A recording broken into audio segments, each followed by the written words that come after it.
All right, so I sat down with Edwin Epperson. His story is super cool. He made his first investment when he was on the side of a mountain in Afghanistan.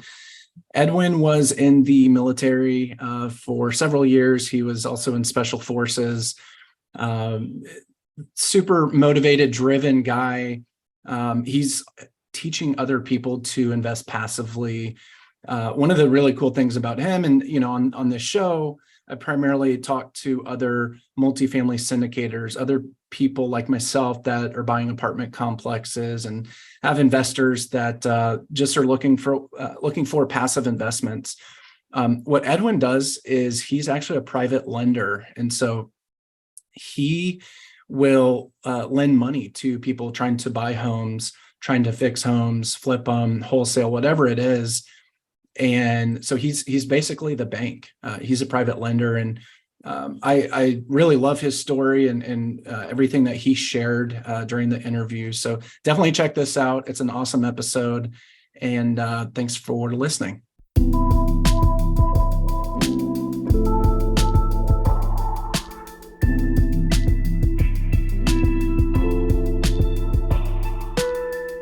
Welcome to Passive Investors Playbook. I'm your host, Charlie Hardage. In each episode, we'll sit down with successful people that turn to real estate to build and grow their wealth.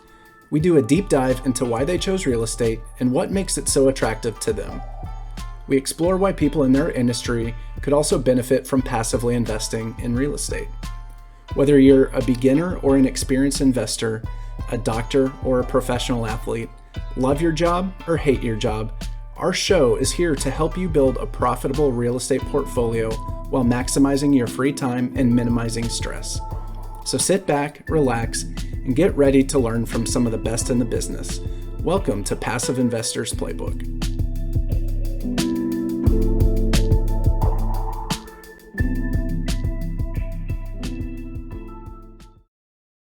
Hi, everybody. Thanks for listening to Passive Investors Playbook. My name is Charlie Hardage. Today, I have an absolutely amazing guest. I have Edwin Epperson III. He manages Blue Bay Capital and the Blue Bay Fund 1. Edwin served over a decade of honorable service to our country as a Special Forces Green Beret on a combat dive team. He honed his leadership skills while deploying on 7 combat rotations during his 13 years of service. His commitment to integrity in all that he does and his transparency has made him a reliable source of insight and guidance for many investors.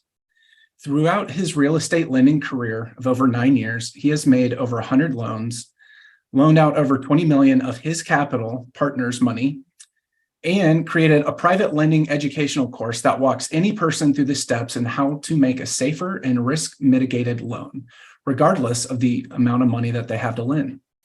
Edwin resides in Tampa, Florida, with his wife of 8 years, Carolina Epperson. He is a faithful member of his church, the Grove Bible Chapel.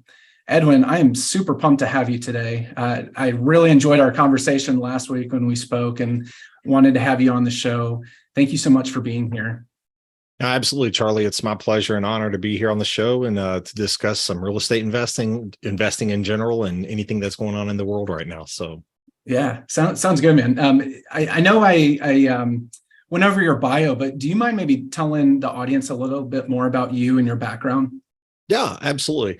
So as you went over in the bio, I did serve in the U.S. Army, got out in 2015 after 13 and a half years on a combat dive team, which is probably the Army's best kept secret. Most people don't think that the Army has waterborne units, and I was a part of that. It was an honor and a privilege to serve on the team. Did several deployments overseas to multiple Iraq, Afghanistan, Kuwait, Germany, Africa, and South America. So enjoyed my time while I was in. And it was actually during that time in the military that I came across private lending while I was actually seeking after just being a real estate investor. I just wanted to buy property, fix it up, and flip it. And my life from that point was pretty much changed. I had a different direction. And in 2014, I was deployed to Afghanistan on our last tour. And I made a loan while deployed on the side of a mountain. I made a loan to a real estate investor in Pensacola, Florida. Put my capital along with some family and friends capital together. We made the loan. It was a small loan, $130,000 a loan. It performed, it paid every month for 9 months. And then in 9 months, it was paid back when I had gotten back to the States. And that deployment was pretty rough. My girlfriend at the time, now my wife, she said, if there's anything you want to do outside of the military, I will support it 100%. I said, even if that means living under a bridge? And she said, yes, anything. I said, well, there was this, I made this investment overseas and I did that overseas. So I'm back in the States. I think I could, if I put the same effort that I put into the military into building a business, I think I can do very well. And she said, let's do it. And so that started my journey. And so from 14, when I got back in the summer of 14, all the way until October of 15, I had 1 year and just focused on my business. I built I had a part-time business, if you will, part-time job, and generated during that first year, did like 20 loans. Wow. Deployed around $5 million. And I was absolutely hooked. So been doing it ever since. Man, so you deployed some capital on a deployment on the side of the mountain, right. which is awesome. Okay, so man, there's so much I want to talk about there, and you said that combat divers probably the best kept secret in the Army. So fun fact, I was in the Army for about 5 years. I was definitely not on special forces, but I was infantry. When we talked last week, I had no idea that the Army, the U.S. Army, had combat divers. So that's awesome. And before that, you were in the infantry, is that right? I was, yes. Okay. I was in the infantry. I was in the infantry for 8 years. I spent around a year and a half training to become a Green Beret, earned my Green Beret, and then was on a combat dive team. So I didn't spend my entire service on a special forces team, just the latter half.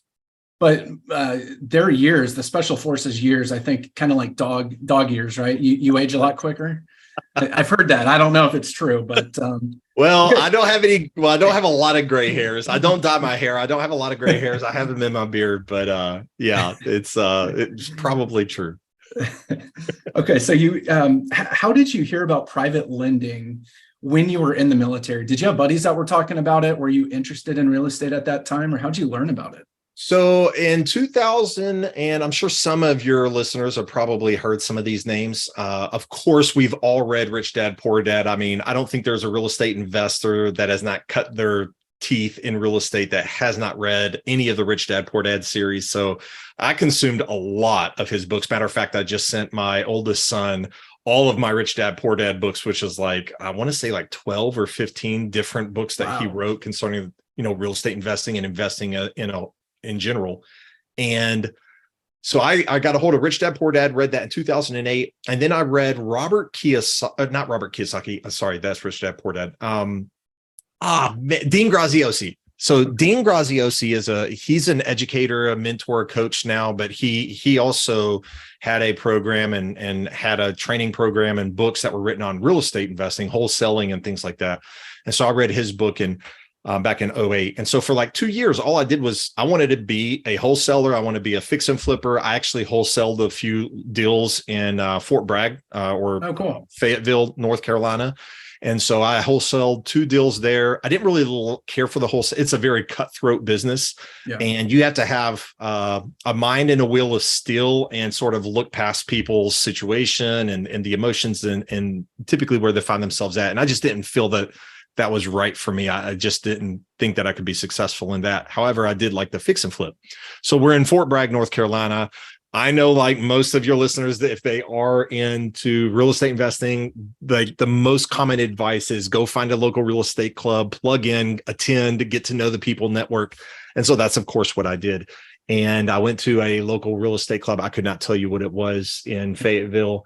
Not even sure if it's still around. But, they have the main speaker, and then, of course, they have everybody who sponsors it. And then at the end, they would say, okay, if you've got a deal or if you've got something, a service or a product or something like that, you're offering the real estate community, you can stand up and say it. And so there was this older gentleman at the back of the room, and he said, I'm a private lender. If any of you all need money for your real estate investments, come talk to me. I was like, well, everybody wants to know the money, guys. So I got in line with the rest of the room, went back there and waited my turn, and got to my turn. I shook his hand and said, my name's Edwin Epperson. I'm working to become a Green Beret. A little bit of pizzazz and a little bit of arrogance in my approach, and say, I'm going to be successful in real estate, and what are your terms? What are your rates? How can I get your money? And he looked at me and he said, Mr. Epperson, I appreciate what you're doing for the country, what you're doing for your family. It's an honorable mission. It's an honorable job. He said, but I wouldn't loan you money if you're the last person on earth. I was like, what? And, inside I got very defensive. I was like, man, you don't know me. I'm a man of honor and integrity. Like, there's nobody in this room that you should lend to except for me. Like, I'm a good bet. But wisdom and a little bit of humility got the better day. And so I asked myself, well, if you don't mind me asking, well, why not? He said, well, you need three things to be successful. You need time, knowledge, and experience. You don't have the time to study and gain the knowledge. You definitely don't have the time to implement that knowledge to gain experience. And for those reasons, I wouldn't loan to you. I said, that's actually pretty smart. So over the next few months, when I had some free time, I would go and I would talk with him at the back. And after a while, he asked me, he said, Mr. Epperson, or actually he called me Ed at that point. Ed, you're pretty smart. Have you ever thought about becoming a private lender? And I said, well, I think that's sort of the goal for real estate investors, grow this portfolio, and they're sitting on so much money and they're just going to become the bank. Right. And I said, but I didn't come from money. Was not born with a silver spoon in my mouth. It's just not in the cards for me right now. He said, hold your horses. He said, I want to introduce you to a few people, and I want you to start learning. And if you can find the time, then this is a great place to learn. And so that's what I did. I was introduced to a few mentors all across the country. I had two gentlemen in California, one gentleman in Colorado, a husband and wife in Texas, and a husband and wife down in Alabama. And I still stay in touch with most of them today. And so we would get together, and actually I would go out when I wasn't deployed. I would go out and either fly to Nevada or California, go visit in Alabama, go to Texas, and sit down and meet with them and ask questions. And for 4 years, they mentored me. They taught me about private lending by asking me questions like, okay, so what do the laws say about this in Florida? What can and can you not do? What is the security? Like, how do you get your money secured? Is a promissory note a security? Like, if you get a promissory note from someone, is your capital secured? And so over the next 4 years, all the way from 2010 till 2014, I studied on how to become a private lender, and finally made the jump. I was almost going to make a jump and do my first loan before I deployed in 2013, got cold feet, was really unsure of, man, am I making the right decision? Like, did I check all the blocks? And so I backed out of that deal. Actually, the deal fell through, so I didn't have to back out. It just fell through. But the next one that came down, man, the numbers were great. It was a great project. And I ended up doing that loan, and that set me on my path.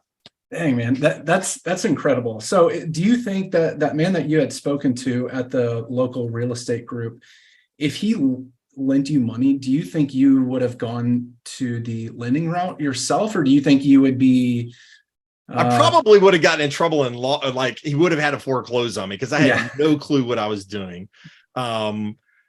Maybe I would have stuck with it and done the fix and flip route. I don't know. That's a good question. And, hindsight's 2020. We can always look back and say, oh, well, if that opportunity had panned out and, if it had come to fruition, my life would have been a different journey. And I think we all struggle with that. Right. Yeah. So, we always have these decision points where, man, if I made decision A, but what if I did decision B? What would my life be like now that it's 5, 7, 10 years later? And I think that's the wrong attitude, the wrong approach. You would make decisions through your life. You have to deal with the consequences, whether good or bad. And the key is being able to learn, whether from your mistakes or successes, and be able to continue to develop your plan, your business plan, your financial plan for you and your family, and continue to make adjustments. It's not about getting stuck in the rut. It's not about just falling. And it's easy to fall into the trap of just doing the same old thing day in, day out. And I believe that's when people lose their passion. They lose their vision for what they set out to accomplish. And I think it is vitally important not to focus on the past, look at the past, learn from the past, but continue to make adjustments to your future and where you're heading so that you are constantly and continually making progress. I love that so much. That's something I've been historically been pretty bad at, but the last few years I've, uncovered that I need to have moving targets. It's okay to have a moving target. I don't need to be mad at myself if I don't hit a goal, but I don't want to be content when I hit a goal, right? And so I'm always trying to get better, and my wife and I are teaching that to our daughter as well. So That's I awesome. love that advice. So I know you read a couple books 15 years ago or so, and when you're in the military, that just kind of really piqued your interest in real estate. But what other benefits, like what was it about real estate, I guess, that you just felt like you had to go all in? The potential for financial freedom. Obviously, I think that's what most people, and of course, the name of the show is the Passive Income Podcast. So it's this idea that with real estate, I can create a passive income stream. Now, fix and flipping is not passive, right? It is a job. But I think, even when I started in that, there were days where I dreamed of, oh man, it would be great to have a couple of rental properties, where my wife and I, when I did get married, we could travel the world and go do what we wanted with who we want, when we want, how we want, and that's not a concern. So I think real estate always holds that attractant, and it's probably one of the most stable, and I do want to emphasize stable versus the only. Clearly there are a lot of passive income investment opportunities. You've had quite a few different investors on your show that talk about passive income specifically to real estate, but you've got dividend paying stocks, you've got investing into businesses, you have royalties. You create a product, you invent something, you sell it as a royalty, license it out. So there's a lot of different ways to create passive income. But with real estate, it tends to be a very stable. So you don't get the high growth, you don't get those sexy double-digit, triple-digit returns in passive, on the passive side. And so I believe for a lot of people that are looking to maintain and preserve their wealth, real estate is a great way to do that. Now, you can build wealth, clearly, fixing and flipping, wholesaling. And when we say flipping, that's actually a sort of a double-edged sword. Legally speaking, flipping is illegal. Wholesaling is not. And of course, there are state laws that dive into, do you have to be licensed if you're a real estate agent, and things like that. So flipping is simply buying a property, turning around and selling it really quick for a profit, which is what wholesaling is, but it's not locking it under contract and actually having a secured interest in the project. So anyway, flipping or fixing and selling it's a day job. It's something you're going to spend your time, energy, and effort on, but you can get those double-digit returns in that industry, maybe even triple digits. So yeah, that was really what was attractive to me, is I saw a path of freedom, financial freedom for my family, and freedom of time. I could sort of go and do whatever I wanted, whenever I wanted. But what I started to realize, Charlie, is that especially when I got out to Fort Bragg and after I'd done a few wholesales, investing in real estate is not a passive investment. So there are, when I tell investors this, whether they're active investors or they're looking to be passive investors, you can have active investments and you can have passive investments. You can also have active income and passive income. Active investments will only generate active income. The crux is your passive investments. People invest into passive assets or assets that generate passive income, but then what they find out, it's not really that passive. There's a lot of maintenance. There's a lot of work to that, such as rentals. If you're, building a rental portfolio, you're probably going to try to manage your properties yourself until you get to a point that you can outsource that, bring on a property management company to where you don't mind paying the 8 to 12 or maybe even 15% management fee. Well, at that point, you're fine. But then you're at, a portfolio of 20 plus, 30 plus houses. So where is the truest form of passive investments that generate passive income? Meaning there is literally no work that you have to do. And I will say, even an investment that is the most passive, which is what I believe I'm investing in, there is still some work, due diligence that has to happen. So you're never going to truly generate truly passive, truly truly passive investments that generate truly passive income, you're either going to have to do some front work before you make the investment to vet it, to verify it. I mean, that's what we call underwriting. In any other deal, you're going through and you're looking at the data, the facts, and you're determining whether this is a good investment for your portfolio. So you're always going to dedicate some amount of time to either making the decision to make that investment or maintenance of that investment. But passive investments that generate passive income should require minimal time from you, and it should be able to still allow you to do whatever you want, wherever you want, whenever you want. And that's really where I came into private lending, is that I started to realize that, wow, investing in real estate is actually an active job. It's not a passive job. And even if through my active investing activity, I create passive investments such as rentals, there's still this active component where, man, you're going to create another job for yourself. And Right. you have so many properties and you're having to do maintenance and deal with tenants. And so dealing in the paper side of the house was very attractive, especially, like I said, when I made my first loan in Afghanistan, I literally vetted the deal, everything, in about 2 weeks' time. I would say a total actual hours time. It probably took me about six hours to go through the process of determining whether this deal was a good deal. But as far as from the time that the deal landed on my email desk to the time that we closed, it was only 2 weeks. And then after that, for 9 months, it generated monthly income. So 6 hours of work for 9 months of income. I was like, man, that's pretty good. And since then, I've been able to streamline. I understand my underwriting process. I know what looks like a good deal and what doesn't. So I know within the first 30 minutes of talking to an investor, if it's a deal that I'm very interested in doing, and I'm probably at a 75% decision on whether I'm going to do the deal. And then after that, I'm outsourcing it to professionals to verify the facts. And as long as those professionals give me back the verification that, yes, this is a good deal, I'm going to make the deal. So I've cut my time down to, I might spend an hour and a half on deciding whether that's a good investment or not. And these investments now averages between 9 and 12 months. I mean, that's our average time for an investment.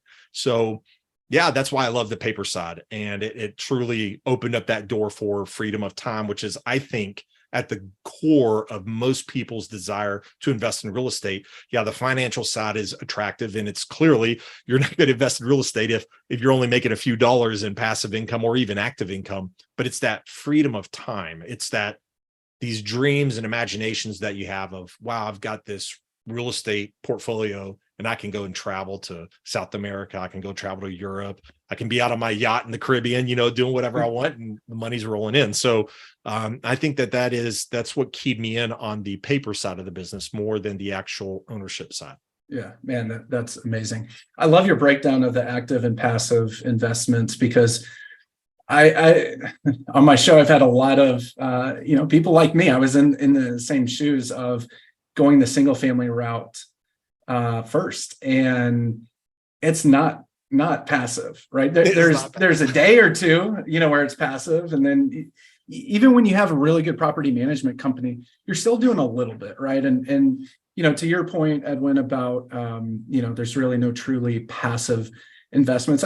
For the most part, I would agree with that, unless you're stupid and just say, "Yep, fine, there you go," and without vetting it. But I think with what you do, there's a little bit of vetting process, and as you get more and more, not so much experience in general, but more experiences with that, with the investor, with the flipper, the wholesaler, whoever it is that you're working with, makes it a little easier for you, cuts that time down. And very similar to what we do in multifamily, you want to vet the sponsorship team, right? You want to vet the group, the team, the deal, the market, all that. But then after that, you're not picking up the phone. You're not going to visit the property. You're checking your email. And if you have questions, you can call the sponsorship team. And I really do think, you mentioned financial freedom and time freedom. I mean, those are my two big, and you said it as well, but I think that's most people's dream, right? Their goal, their dream. And it doesn't look the exact same for everyone, but everyone wants to, I feel like most people at least want to be able to do whatever they want, whenever they want. Maybe you want to go back to Afghanistan on the side of the mountain, make some loans. I don't. No. But, I'll happily join you on your yacht, So Man, I love that. I really, really appreciate you breaking that down, because I think that's, sometimes you hear people say, oh, there's no such thing as a passive investment. It's like, okay, maybe not 100%, but I do think it's 99%. And especially for what you're doing, you spend now hour and a half for 9 to 12 months of income. Pretty good trade-off. And I do actually want to get into that a little bit more, if you don't mind, because I know you spent, I think you said 4 years talking to, I lost count of how many couples and people you talked to. It sounded like 8 to 10 people. It was about 6. Yeah, okay. It was about 6 mentors, if you will. But it was more than just talking to mentors and doing mentorship activities, right? Which I know a lot of people, and there's a whole industry on coaching and mentoring and helping people overcome their hurdles in their mind. And as a Green Beret, I didn't have the typical hurdles that as far as the ability or maybe self-imposed hurdles or self-imposed obstacles mindset wise. That was never an issue for me. For me, it was knowledge. Like, I want to know, like, don't tell me that, oh, well, and I had some of which were very experienced lenders, but they were telling me, you just talk to your attorney, write them and say, hey, this is what this is the address, this is the borrower, some key, and they create the loan docs. Well, I wasn't satisfied with that. Like, I wanted to know what was in the loan docs, because I do know this: attorneys are humans. And as much as we want to think that attorneys, like, oh man, they check the blocks, man, they make mistakes. And even today, now I've honed in, I know my loan docs, so I don't have them adjusted unless we're doing a unique deal. But most of my deals are pretty basic cookie cutter deals, if you will. So all my language is going to be the same in all my documents. But early on, man, I was reviewing every mortgage. I would read through every mortgage, every promissory note, every personal guarantee, which are your 3 core documents in private lending. And I would say, wait a second, like there's this clause missing. There's the rents and assignments clause missing, or there is this cross collateralization default clause that's missing.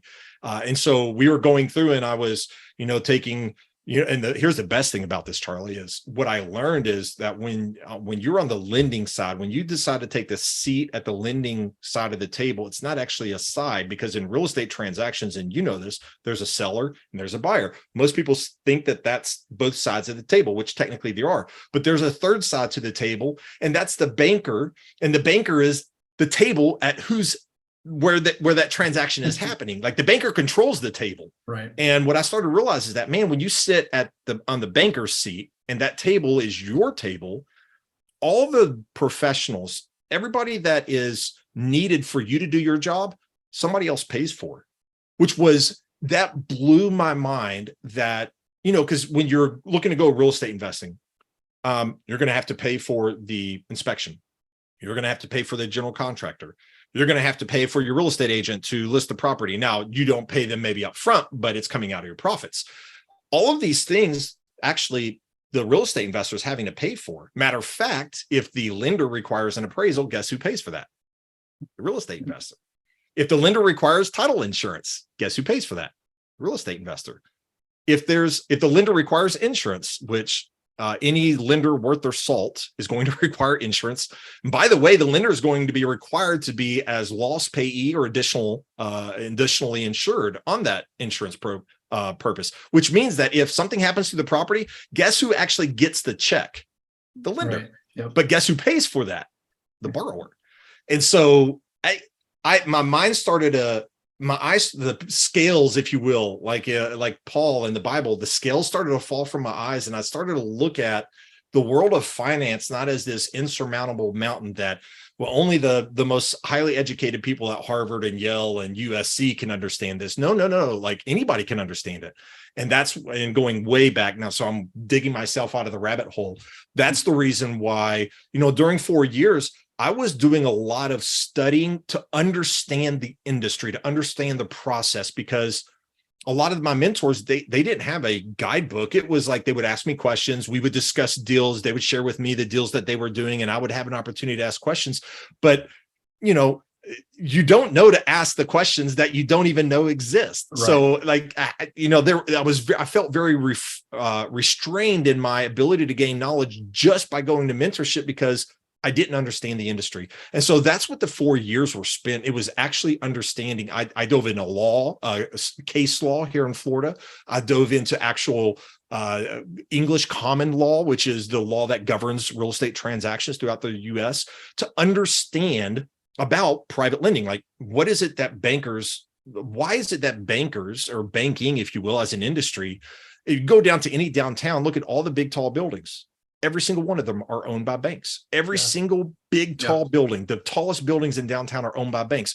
Banks are not in the fix and flip business. Banks are not in the syndication business, multifamily or commercial. What are they in? They are in one business only, making loans.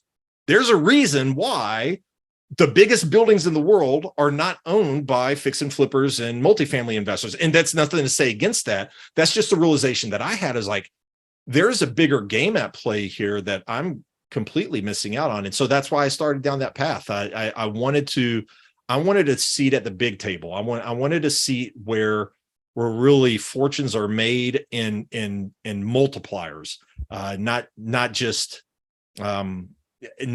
satisfied with, taking a course and that's it.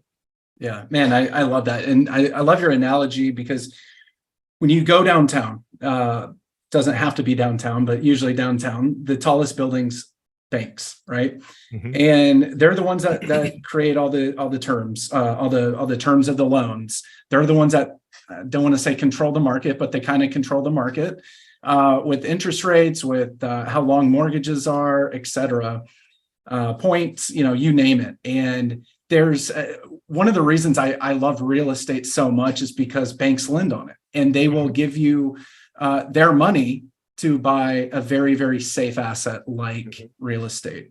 Yep. And banks are very smart. And so I go back to your analogy. They're okay lending on that because you get you have to get insurance, title insurance, property insurance, flood, all that stuff. You know way more about it than I do. I guess we're not just dumb infantry guys, right? But well, there was a day when these knuckles had calluses. I was constantly dragging them across the ground. But man, I love that. So let's kind of transition to I know one of the ways you want to give back, Edwin, is you want to do a course. And I love that you got great mentorship and from those people that you had met locally. You stayed in contact with them. You're the type of guy that you go after it. You're not content. You don't settle.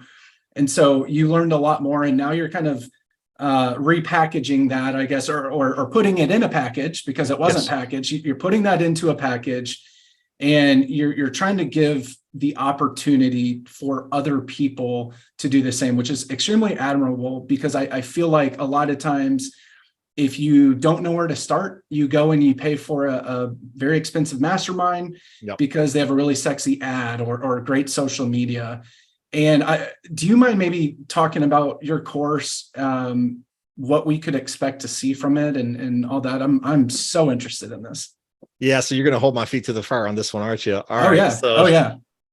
I guess you could say this course has been in the formation stage for probably, it was a seed in my mind 5-6 years ago. And it was because I really struggled with the fact that, unlike most other real estate, multifamily investing, commercial investing, single family fix and flip, single family buy and holds, burst. I mean, all these different strategies when it comes to real estate investing, there's a course for it. And there's nothing wrong with courses. Clearly, I'm creating a course, but all of the courses that are out there teach active investors how to be active investors.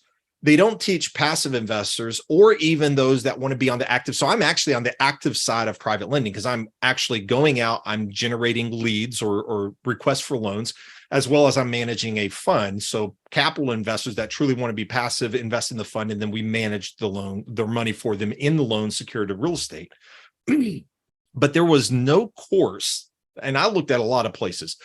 There are no courses that actually teach private lending from a private lender's perspective for private lenders. What you will find are, you might find as somebody that's teaching a private lending course, but what it really is it's a private lending course disguised to help that instructor raise money for their own deals. So it's almost like you, as the private lender, are inviting the fox into the hen house to teach the hens how to be hens when they're the fox. And I'm not saying that borrowers or real estate investors are evil, and they're not. But when the lender is supposed to be in the position of control, like you mentioned, the banks control everything about the loan. Well, when you're supposed to be in that position, but you don't know what you're doing, and you default to the person to teach you who's borrowing your money, man, I have seen the worst, the worst loans ever. And you can go on the county record, go to any county in any state, wherever your listeners at, go just type in your county that you live in, go to that county recorder's office online. Most of them have it online, and just look at the past, 30 days worth of recorded mortgages, and you will see 1 and 2 page mortgages. You will see maybe 4 or 5 page mortgages. And it's not that the page length has anything, but there's a lot of information that needs to be put into these mortgages or deeds of trust, depending on the state, that are there supposed to protect the lender. And what happens is, when you have somebody that wants to be a lender, but they've not been formally educated, they're giving money to people that are like, well, you're asking me like how to keep you safe, but I'm the one borrowing your money. And if I default, you're going to take my property. Okay. Yeah. I'm going to tell you, this is all you need is a piece of paper. And it leads out all the default language. So basically, and this is the other thing, Charlie, I've had so many people come to me in tears, especially older people, and they've invested their life savings, their retirement into a loan because it's supposed to be safe, right? It's secured real estate. And I've got a promissory note, and now the guy's defaulted. What do I do? Okay, well, where's your mortgage? Where's your deed of trust?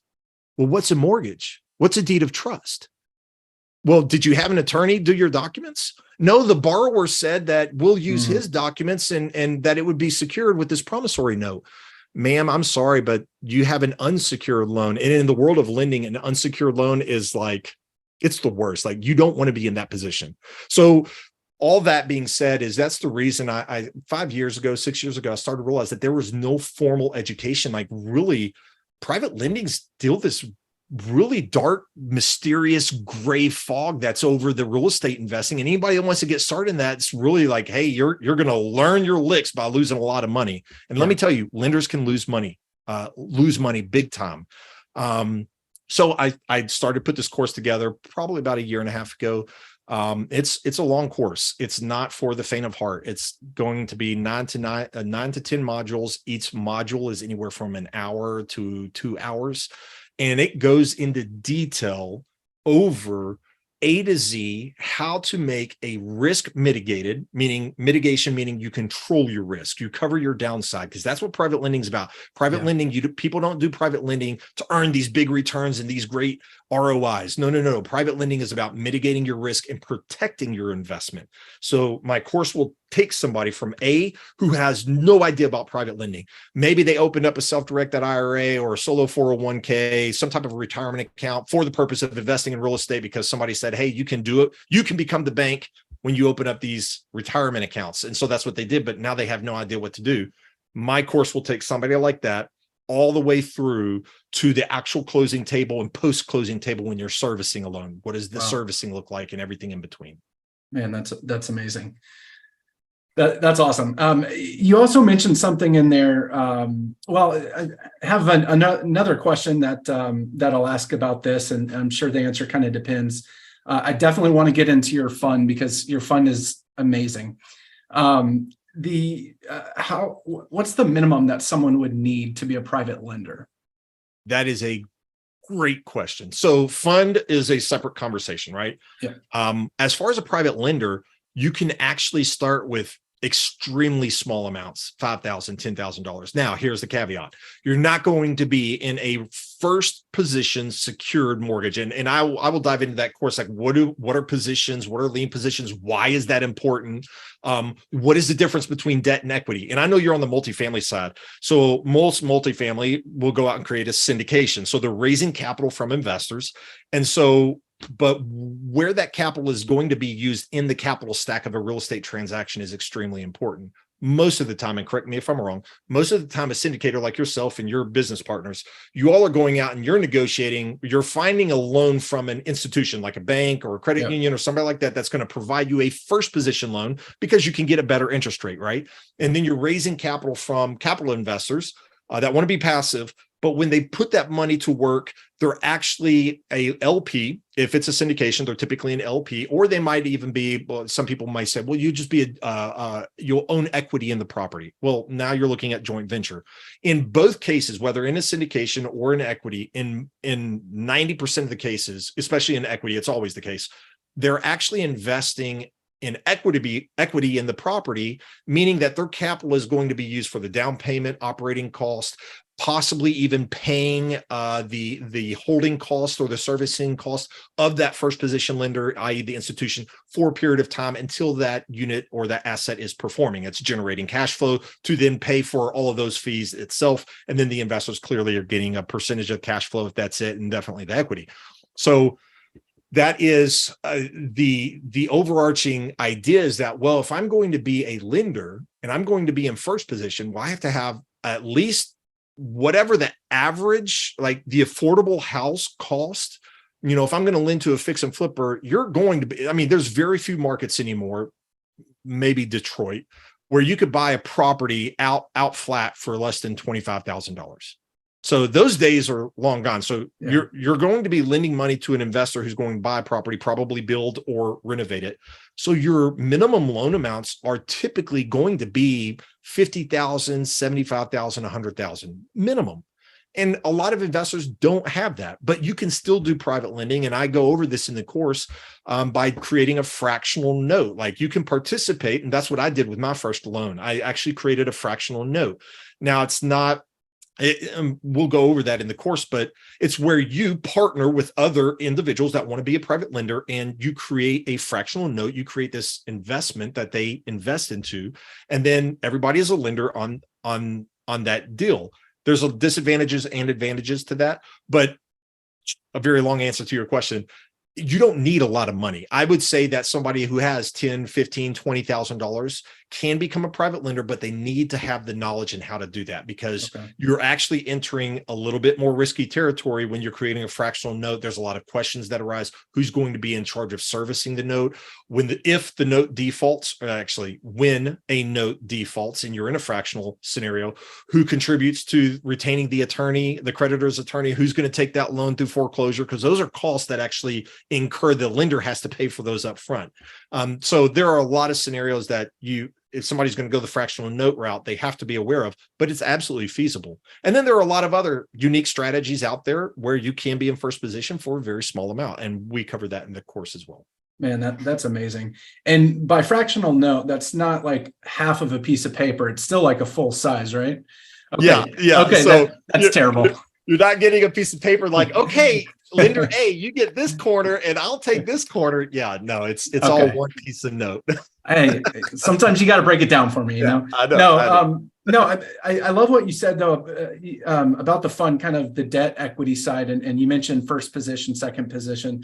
I want to break that down a little bit more too, because I think when you, as a new investor, whether you want to be a private lender, whether you want to be a fix and flipper, a wholesaler, multifamily, whatever it is, right?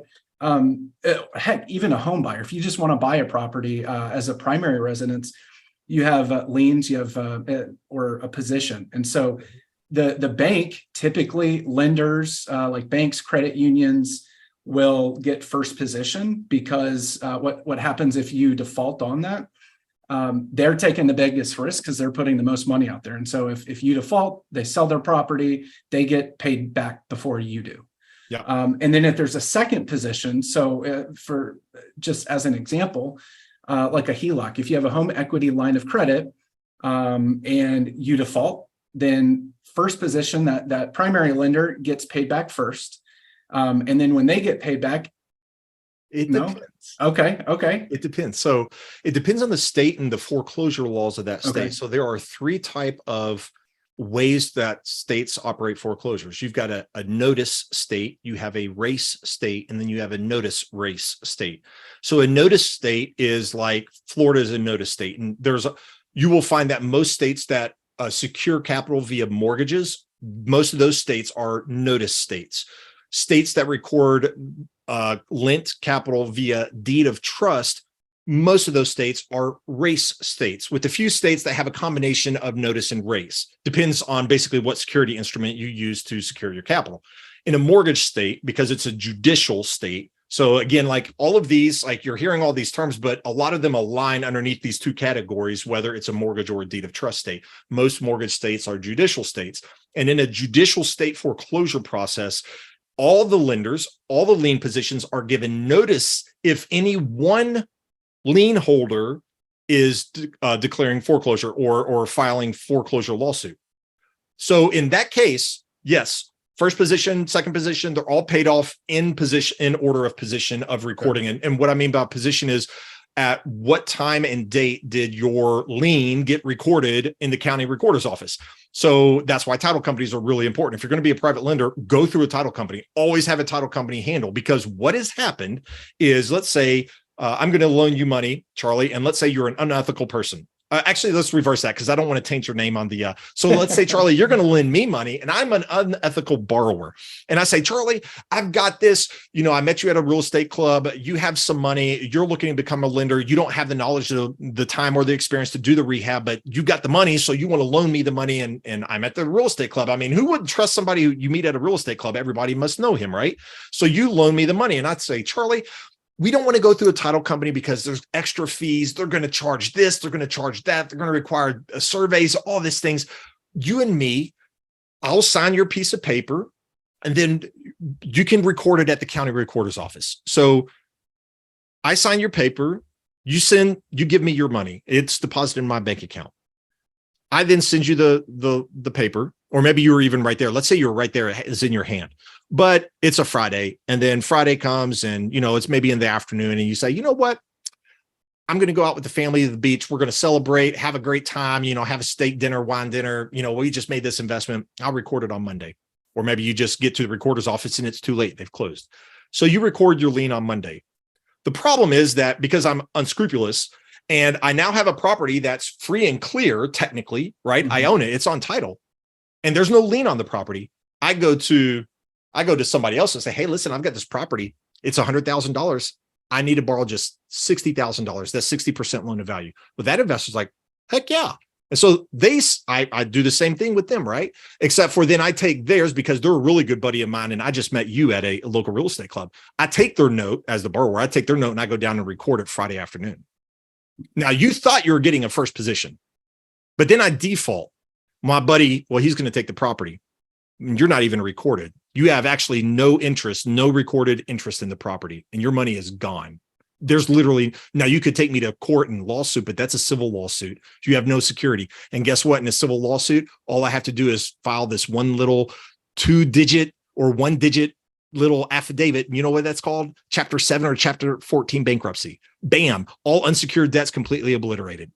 So there is, your lien position is extremely critical, very critical. And a lot of people don't understand that. And a lot of people think they have a secured loan because they signed a promissory note, or they signed some documentation and they thought the borrower was going to record it. I cannot tell you how many crying men that have invested their family's retirement, their inheritance to their kids. They've invested it in an unsecured investment because some snake oil salesperson was telling them, hey, you loan this money, your money is secured to real estate. Here's the piece of paper I'll sign. It's like the lending industry is fraught. And that's another reason I wanted to create the course, because this knowledge is not common. It's very hard to find out, or you're going to have to pay a lot of money to sit down with an attorney for hours on end just to talk to him about this. So yeah, that's probably another really long question to answer. I'm not even sure. No. Yeah, no, you definitely did. And I really thank you for going into detail, because I think this is extremely valuable. There's a lot of I love but hate this term, but that you just said, the snake oil salesman.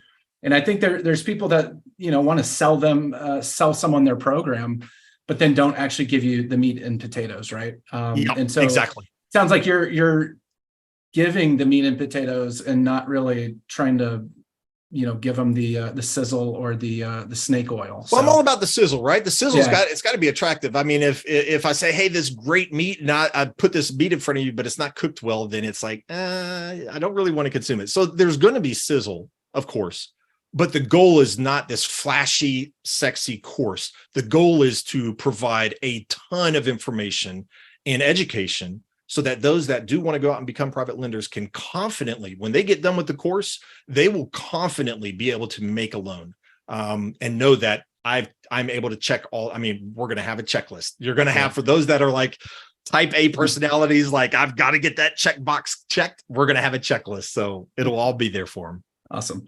So I want to talk about the fund a little bit. Do you mind talking? You briefly touched on it, I think, but do you mind kind of going into more detail about that? You mentioned the debt equity side, but love to know more about the fund. Yeah, so that I'm going to try to keep this brief, and stop me if we go long. Okay, Charlie, I'm being serious. Like, hey, we can carry this on another time. We can have a part two. So funds. A fund, a syndication is a type of fund. A fund is simply a common term used for the vehicle or the legal structure that is created to raise capital from investors. So you have equity funds, which are what syndications are, meaning that you're raising capital and then you're using that capital to actually pay for the down payment required by the first position lender, and they're actually the investors, which in a syndication or a fund are called LPs, limited partners. They don't have managerial responsibilities. They don't have the ability to make decisions for the company. They're passive investors, right? In a syndication, you're placing that capital into equity. And so they're the actually owner, the entity, the fund is the owner of that asset. The other side is debt, and debt is typically called a mortgage fund. And so I've created mortgage funds in the past, a 506B, which is for non-accredited investors. Typically, it's called a family and friends fund, 506B. You cannot go out and advertise. You can't even talk about the fund. So it truly is like, hey, I've got a relationship with you. This is what I'm doing. Would you like to partake? But you can't go out and solicit. Big no-no by the SEC, and the hammer will fall hard on you. 506C is a different filing and exemption in the SEC rule, the IRC code book. And that allows somebody like myself or you or anybody to go out and say, hey, here's my deal. Here's the prospectus. Here's all the rates of return and what we're going to be doing. But you have to be accredited to invest. So what is accreditation? Well, accreditation is somebody that meets one of two metrics. They don't have to meet both, just one or two metrics. Actually, there's a third metric, and we'll talk about that. It's called job title. But one metric is your annual income. And depending if you're going to be investing individually or if you're investing as a married couple, you can be a married couple, but not invest as the married couple. You can invest individually. So income, if you're investing as an individual, you have proven tax records over the past 2 years of filed taxes that you've made at least $200,000 or more each of those previous years, and you're expected to make $200,000 this year. The other is if you're going to invest with your wife or your spouse or significant other, that's called a joint filing or, a joint investment. And as a joint investment, you both have made combined at least 300 the previous 2 years, provable by tax incomes, and you're expected to make 300,000. Now that's the income approach. Some people don't meet that. However, there are other people that meet the net worth approach. The net worth approach is that you have at least $1 million worth of assets, excluding your personal residence. So those are your income and your net worth approach. And you don't have to meet both of those. You can only meet one of those. A lot of real estate investors, especially in the single family space. Matter of fact, I just spoke with an investor, actually my brother-in-law. He's got like 30 properties and he didn't even know he was accredited. I'm like, bro, you're accredited. Like all of it, and so that means you're accredited. And what that does is it opens up investment opportunities that the average American or anybody in the world simply would not be exposed to because they're not accredited. The third option, which was actually just brought about in the Tax and Jobs Act of 2016, was finally passed, I think, in 2018. It allowed that fund managers like you and me, like our funds, we're considered accredited for our own funds. We can't, like, if I'm accredited for my fund, but I don't meet those other two accreditation standards, then I could not go and invest in your fund. If you're got a 506c, then I need to be accredited to invest in that 506c. So very high level, that's sort of what the exemptions are for. They're called alternative investments. That's where the real estate, if you're raising funds publicly or even privately, that they fall underneath those exemptions by the SEC. So my fund, the one that I'm doing now is we're actually in the process going through with the SEC attorneys, getting all the paperwork structured. I wanted to do a combination of debt and equity. And what we're calling this is a customizable fund. So it's unique in the fact that in the past, if you were to invest, let's say I invest in your syndication. Well, I know what I'm investing in because that syndication is buying that property or, a group of properties, but that's it. Like, the syndication is going to go the course of time, maybe 3, 5, 7 years. The exit strategy is going to happen, whatever that event is. And then I get my capital back and whatever the agreement is in the syndication. Mortgage funds are typically called evergreen funds, meaning they last until the fund manager says, okay, I'm done, and closes it down. I wanted to create a debt and an equity fund, meaning that my primary role will be lending, like I've always done. However, I also wanted to open up opportunities to the fund investors to where which is what makes this unique, why it's called a customizable fund. If they wanted to invest in syndications, they could do that through our fund's platform. So with our fund, it's going to be different than a lot of others. Our investors actually have a login. And when they log in, they get access to our back portal. Our back portal has not only, think of it like you're shopping on Amazon and you type in loans. You type in loans on Amazon and all of a sudden you've got photos of different properties. It's going to have a real high level, like this is the LTV of the loan. This is how much is being requested. This is the return on the loan. This is how long it's going to last. You can click on that photo and actually bring up all the underwriting that I and my back office have completed on appraisals, valuations, title reports. All of that information is there nested for the investor to make the decision. So they're investing in the fund, but once they're investing, I'm not taking their money and saying, okay, this is where I'm going to invest, which is typical. In most funds today, you invest in a fund, in a mortgage fund, you're saying, hey, I trust the fund manager. Hey, put my money to work. And you're anticipating and expecting that I'm doing my job. In our fund model with a customizable fund, our capital investors will be able to log in and say, I want to participate in that loan. And I can participate with $20,000, $10,000, $100,000 in that loan in Nevada. I want to participate in that loan in Georgia. I want to participate in this loan in Florida. Oh, and by the way, I'm going to go and type in equity. Bam, now it brings up a bunch of equity investments. Oh, there's Charlie's 200-unit apartment complex that they're going to be, repositioning down in Naples, Florida. Well, I want to invest in that, and it's an equity position. So the returns for that are actually going to be drastically different than a loan, right? A loan, you're going to get monthly payments at maybe, let's say 7 to 10%. Well, they could choose to invest in equity, and all of a sudden now they're participating. The fund would be the co-general partner with our equity sponsors. We're co-general partner. And so the capital investors in my fund that choose to participate in that investment, well, they are getting whatever we are arranging as the co-GP with that equity investment. So that's what's going to make it very unique and different. I'm excited about it. I think the platform is beautiful. It's incredible. It allows anybody to be anywhere in the world and literally look at their investments. They're going to have, a whole KPI dashboard. It's going to have all the returns, where their money's allocated, everything in a nice print off. They're going to get K1s at the end of the year. Everything is going to be done for them. Very easy, very streamlined. And more importantly, gives the capital investor ownership into the investments that they decide. So there's still that ability to control your investing future, even though you're invested into a fund. Man, I love that. That's a really cool idea. I've never heard of anyone else do that before. There's a few of them out there. Okay. But I'm not going to tell you what they are. That's really cool. I love that. Is that going to be primarily single family? Are you doing multifamily with that or so we're going to be doing a lot. So Okay. my goal right now, my experience is single family. So single family loans and single family joint ventures, or so that's where the equity play. Like if somebody wanted to be on a joint venture, meaning that there's no debt, like, oh, it's going to be secure. Like we're going to be co-owning that single family rehab and we're going to be splitting the profits, but there's not going to be that monthly residual income. Then they will have that opportunity. But my goal is within the fund to identify general partners, sponsors, syndicators that are syndicating for pretty much anything that fits within the realm of real estate. And my goal is to bring on hopefully underwriters that understand that industry and can help us vet those type of investments, because I don't have that experience. So Yeah. I will need to have somebody on our staff that has experience in vetting, multifamily syndications, vetting commercial strip malls, hotels, apartments, whatever that is, so that I can present to our investors with their help and underwriting capabilities to say, okay, this is a solid investment for the Blue Bay Fund One.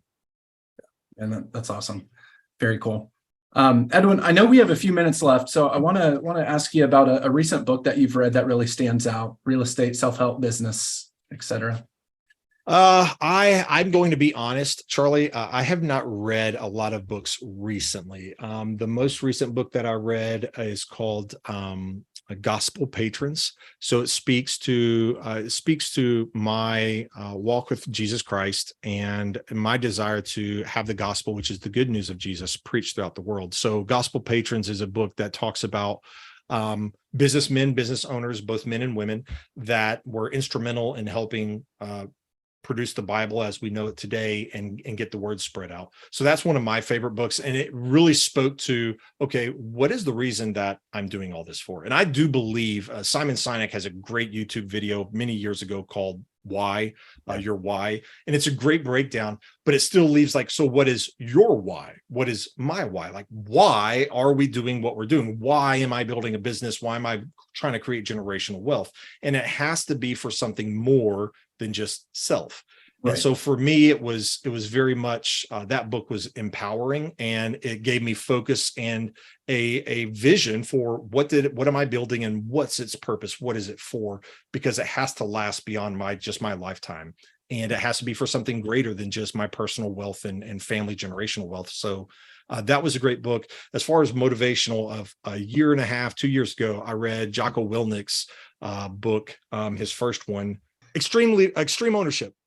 Okay. And that epitomizes the special operations community mindset, like that extreme ownership. You own everything. If there's something that goes wrong, my course, something breaks on the course, the fund, something comes up in the fund, whose fault is it? Well, it's mine. It's nobody else's. Right. Even if my attorney made the mistake, well, guess whose job is it to review the attorney information? It's mine. If I lost investors' capital, well, it's not the borrower who made poor decisions. It was my fault because I was the one that was supposed to underwrite the borrower and manage that loan through. So I love that book. It is a great book. I've not read his second one, but Extreme Ownership is one that just beats the drum of my heart and sort of my approach to business and my approach to investing. Love that. Yeah, thank you for those recommendations. Okay, so I know.